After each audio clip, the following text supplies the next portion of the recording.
guys, in today's video I'm going to teach you how to transfer information from one Mac to another. Now this is using AirDrop. So if I want to share some files over with this Mac, so I have this MacBook Air right here. It doesn't matter which one it is. This is the new M1, but it doesn't matter. This is an older model iMac and we're going to transfer files. So the first thing we need to do, I'm going to transfer stuff from here to there. I can transfer back and forth, doesn't really matter, same deal. We're going to go right into AirDrop. So in order to do that, just go into Finder. Under Finder, your first option will say AirDrop. From AirDrop, you should see this coming up. Now down here below, it should say allow me to discover by, I would suggest not only contacts, but by everybody. So that way you guys will avoid problems. So I'm going to change that right now. I just have contacts, but I'm going to go ahead and change it right now to everyone. So that's down here below. I just changed that to be everyone. I'm going to do the same thing in my other Macs. So I can go right into AirDrop and just change that to be discovered by everyone. That will solve any issues you guys have. So at this point I do see my iPhone, I do see my iMac, and if I turned on my iPad for example, so right now I'm going to turn it on, I should see my iPad as well up there. So I can transfer information between any one of those without any problem. But right now what I want to do is just transfer to my iMac right here. So what I'm going to do is just grab, for example, this video. I'm going to drag it on top of that iMac. Once I do that on my iMac, I should get some type of notification.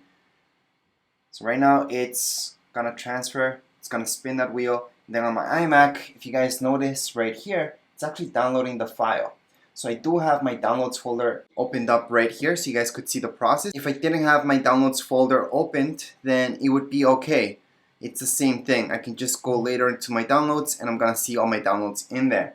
So again, I'm going to transfer something else. I'm going to grab this folder here from this MacBook Air and I'm going to transfer it to my iMac. So as soon as I do that, I should see something popping up over there. I should get a notification. So there should be some type of sound, both from my iMac. Just going to turn up the sound and you should see something there. Plus I should see something on the top. So on the top of my iMac I see this. It says receiving from Tech MacBook Air. And then I should see that bar. So again, sorry about the setup guys, but I really wanted to make a quick video showing you guys how AirDrop works since it's very easy. Make sure you guys are connected to the same Wi-Fi network, so both computers need to be connected. It does help if your Bluetooth is turned on with both of them. And again, the major setting that you guys should be looking at is down here to be discovered by everyone, or just switch it back and forth, everyone and contacts only. So this is actually something I do all the time to transfer files between my Macs. I don't use USB drives or anything like that. That's kind of useless, and this is actually faster since I have a pretty good router. Anyways, that would be it for this video. Right now I can see that it's all done. I can see that folder there. Everything's in there. I can just open it up and there are all my videos inside there. That's what I just transferred. And from my MacBook Air I can see the videos there. So it's the same thing. And that would be it for this video. Anyways, if you guys have any comments, questions, you guys can write down here in the comments area. Don't forget to subscribe and rate. Thank you.